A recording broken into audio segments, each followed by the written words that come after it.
that we have received. I remember Pastor Tito telling us his message. As a pastor, ito ang complete holistic message. We are to comfort the discomfort and discomfort the comfort. You want to know, pero ito, pero bala. Many are sitting in the church comfortable. Preach a message that will discomfort them. Hindi ko gusto maggawas. Huwag ko maggawas. May mga workers sa kung dito sila nasa nagtulog na nagmalungan, we want that in the church na nagkutsinta, nagbibinta, ikasadya. So, the pastor has the responsibility of preaching a message that will discomfort them. But then, those who are discomfort will preach a message that will comfort them. So, dalawa sulang, espada, dalawa sulang. So we are to preach a message that is holistic. And then, thirdly, number one, be in touch with God, be in touch number 2, feed the church of God, number 3, and verse 21. We must watch and warn the church of God. That is in verse 29. Therefore, watch and remember that for the space of 3 years, I cease not to warn everyone night and day with tears. Compassion. Hindi lang bahala ka na. Nawarning ka na ba? Hindi ka makulo. It's not. The warning should be given in compassion. Hindi salesman na kung hindi ka wala. Katapasin ko sa kanila. We are to give that warning because of love. May message ako natin sa sobers. Ito yung warning, that warning. Every time that warning is given, for example, danger kayo voltage, the idea, the motive behind the warning is love. Love is behind that warning. And so, when we give this warning, it is because of love. So, our responsibility is not only to be in touch with God 24/7, not only to feed the church with the Christmas feeding, also we are to watch over the church. Inside and outside, watch for the church of God. And what is said here, therefore watch and remember my examples. For 3 years, I cease not to warn everyone night and day with tears. I warn the church. I watch also people coming into the wolf inside the church, acting as a wolf to destroy the sheep. And so this warning is driven with compassion. Outside the church, there is this watchful eye of the pastor, and inside the church, the pastor must warn. Wow, pastor, kita kayo mo. Kita mo, sana pastor mo. Dress code. May dress code. Dapat ang pastor mag-warn. Hindi na ako maglalo ako sa kasi ka mo nilagaw. It so happened that I was on senior citizen ako, 60 years old. Wala kang naman ba? Habang nag-aantay ako sa stress, may isang tulad ako sa mga isang sandali namin ng mga babae, nagkulang pa, 70, 80, nagpapakadyo, ito, respectable na din. Diba? Respectable din lang sa nagpapakadyo na ikulang mo, nag-show sa pinaka-show. Ang bahal sa mga yung tulog sa mga iba, bidala sa stress. Di ba yung tulog ang siya? Huwag kayo mo doctor kasi hindi man nga nasawa ka. Actually, ang idea ito, be the doctrine and the result will be right living. Right doctrine, right living. Nag-robot kids, puro wala doctrine na fitness. So, warn the church na tayo. Kung nagkakata na right doctrine, wrong living pa.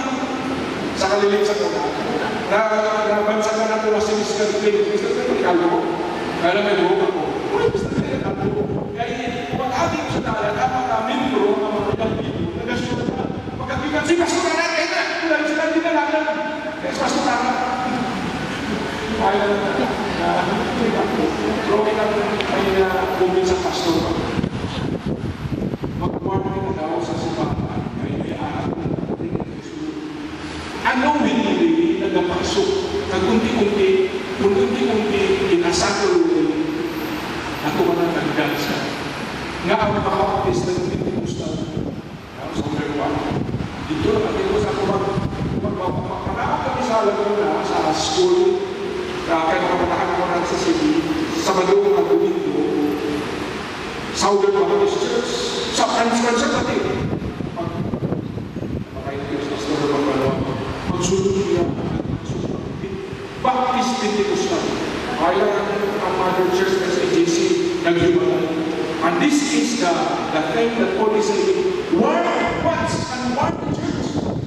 Kasi sa ating gusto membro, ay mag-inject sa doktrina na Pentecostalism. Oh, gusto ko na, Baptist ko rin, gusto ko sa mundo na, hindi ko sa natin. Bukan mo membro. Walang ikawin.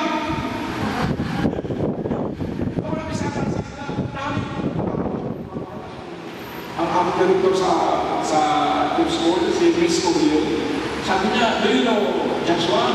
I am a Baptist before. But because Baptist is so sad, I would rather be a Pentecostal. Nagdamot kami ng mga Baptist para sa para ang University of Cobillo. Wala sa kayo, mag-verify sa mga sa tradition. Sabi namin, may Holy Spirit ko kami!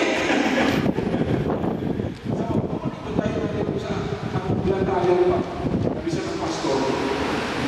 Wala sa may pastor na nagkanto sa Manila. Wala siya sa simbahan. Iwala sa kultur. Natabuan na yung hatid siya sa kultur. Nagkanto siya.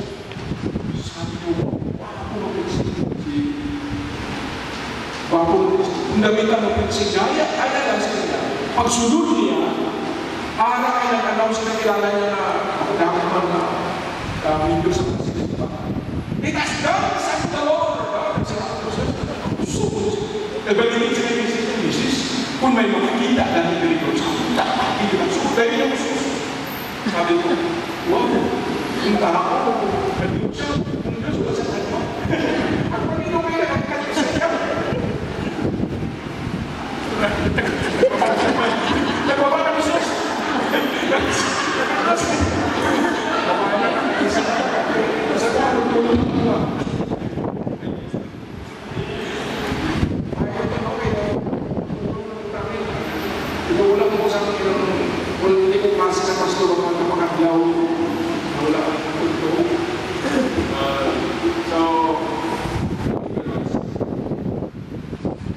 So that there is a necessity for the pastor not only to preach to feed the church, but also to watch in and out. Bantayin niyo yung libro, diba sa kwaro? Basa akong sakya kasi kwaro. May mga iing sa pastor na kung nagsipalan siya. Sa wala ito ba kami pastor dito? Siya ganyan, uy, ali ka rin, naman si pastor ko. Bukod mo kabalunod na tawag yan. Ayaw ko ito, nagdalang ka lang. Lumanong ka na ito, nagdalang ka lang. Okay. And then, sige lang ito. Number 4. Number 4 is in verse 32. It says, and now, brethren, I commend you to God and to the word of His grace, which is able to build you up and to give you an inheritance among all those who are sanctified. So we must be at the center of God's will. Number 2, we must feed the church of God. We must watch and warn. Number 4, we must give ourselves to the study of God's word and pray. The deacons were chosen for that reason. The apostle said, we could not do this work. We must set aside our time for the study of God's word and prayer. So that as fit as worker of the Lord, we are to give ourselves to the study of God's word.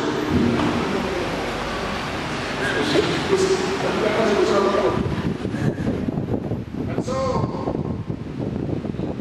do you know, workers, Bible students, God wants us to be very rigorous.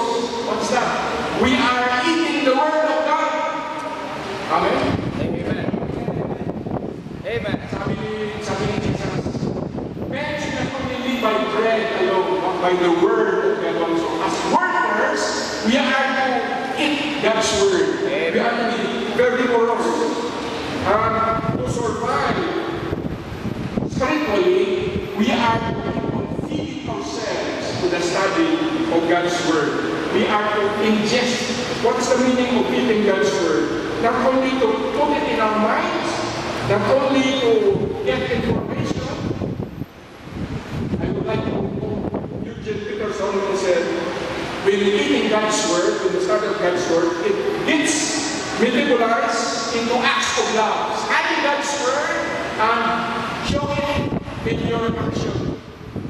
It would be like a cup of cold water to be given to other people. It would be a mission to the world. In the study of God's Word, that Word should push us to have that mission or vision for the world. So we are to study the Bible, have it in our guts, get it moving into our bloodstream through the Word, swallow them, so that it could be turned into muscles and reasons and bones. Bone marrow, I will speak for life.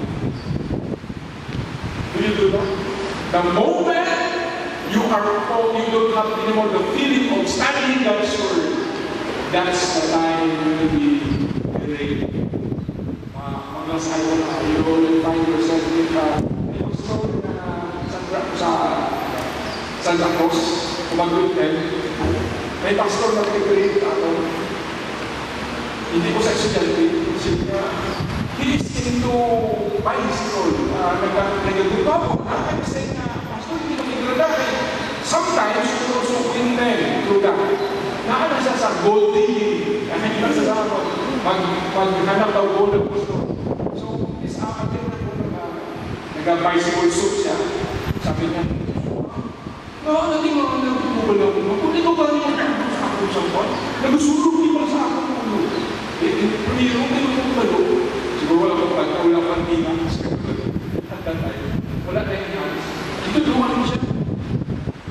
Ikadwa bumalik. Ito bumalik siya. Nakakakot ikaw wala ang ulo sa akin. Nasulog din ako.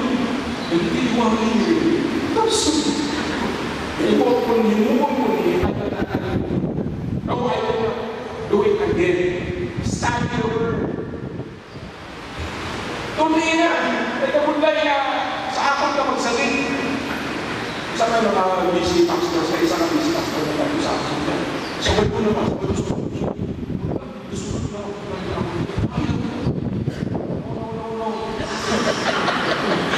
Study the Word. Sabi ko, must give themselves to the study of God's Word and prayer. Huwag ka. Good sa kanila. Hindi good sa kanila. Yung person, kasakit siya, dinilig niya sa 2 pesos. Hindi na tayo. Dalawa. That stands for God's Word and Holy Spirit to pray. Fit ka as the Word of the Lord. Give yourself to the study of God's Word and prayer. Study ka hindi ka mag-pray. Another time you study God's Word, you need like Puritans. We need to start. May pastor sa Pusadas, estudiant ng Pusadas. Doon naman po sa Pusadas dito sa Camino, may small village doon, nagwali ko sa Siling Sayings. Nagpupunta kami sa Tigulang at church. Hindi mo siya makakao. Nagpupunta kami sa modify, 1, 2, 3. Ang Tigulang pastor, simple, 1, 2, 3, 1, 2, 3. Kulang ko sa pagkilong na magbasa niya siya. May papakanin. Kaya kung nagatuon ka ka dulo, you should be kapilya. You become so cold and say, Lord, light, give me light. Prayer is needed.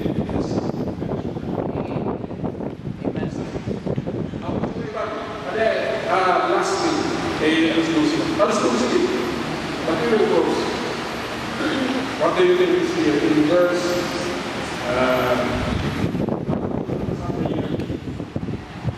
number 5, verse 33? I have coveted no man's silver or apparel. Verse 34 and verse 35. The point here is this. Point number 1. Be a silver 24/7. Feed the church. Number 3. Must watch and warn the church. Number 4. Study and pray. Number 5, we must be free from self-vested interest. Kung nagpasok ka pala na gusto ka magpayaman, this is not for you. We must be free from self-vested interest. The moment that self comes in, problem large at a distance. Nag-aapak ka na. Kung nagsilaw-silaw ka, gusto ka, hindi ka magsalita, ay may bahay ka, hindi ka pwede magpastor, no? Kung nagpastor ka, may bahay ka, ay kasi na may kasalanan. May mga sa pagtulong sa gagawin natin sa Davao, ang suggestion sa gusto. May hindi ka magpapalibig sa global na rin. So, hindi niya, ako pa rin pala. Dami imo isa pala. Base ko may balay ako. Kag ang ibusuko ko, doon na. Base ko kamalaksyon ako, magsaling mo, mag-away mo mga bata sa balay. Gusto ko rin ito ba? Ang presyo sa lugar doon sa Davao, ang lubukan. Gusto ko, may board member kami sa DMI.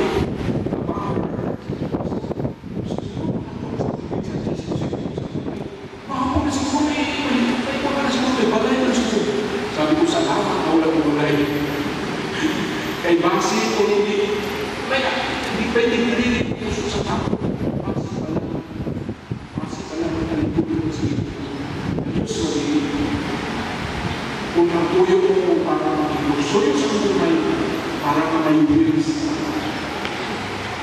Hindi ko rin ako may wills ka, hindi ka na pamempas. Hindi ka naman ka. Kaya ako sa district. Dapat natiumahan mo din para magsulhay. Sabi nito, I have added no man silver or which means we have to be free from vested interest. Hindi pagpayaman. Pagpayaman is a spirit of hardware. Pag-alumay natin sa high school, ang tagay, ang usually nag-a-attend sa alumni, kahit na may iwan sila na ito sa success na.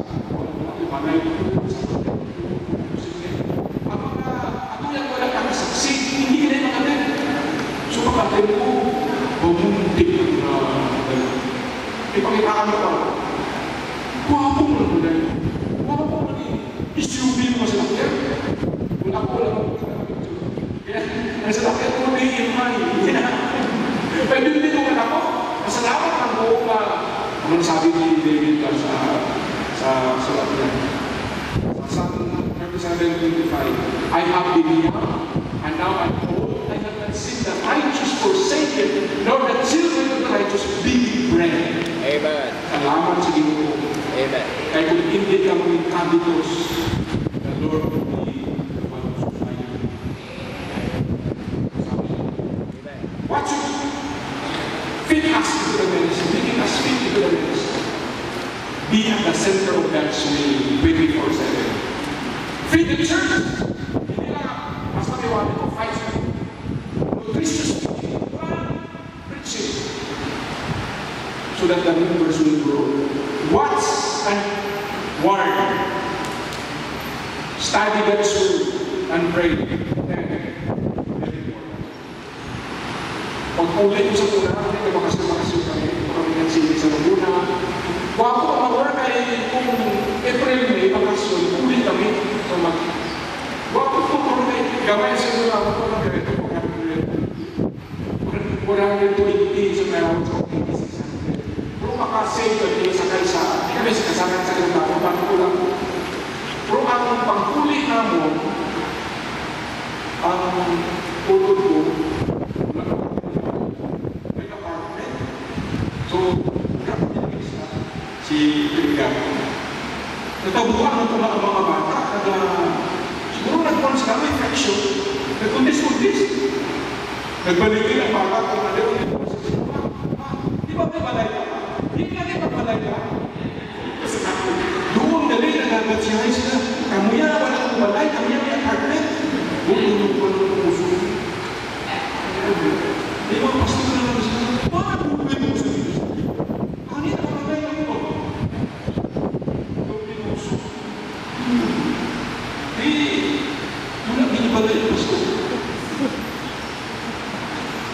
dito sa Davao na may pastor na naman na siya. Ang iyong misyon sa mga pastor na nag-resign na ibulang sa president ng Tulago na wala sila bangay, ginatagaan niya wala. So kung wala yung faithful ang Ginoo sa inyo. If you are faithful in the Lord, sabi ni David, it will be proven again and again, those children of the Lord, faithfully serving Him, will also be provided. Sabi niya, Heavenly Father, we thank you for your word. We thank you for the encouragement of your word. To make us fitting to those who we trust His truth, O Lord, that we might be invited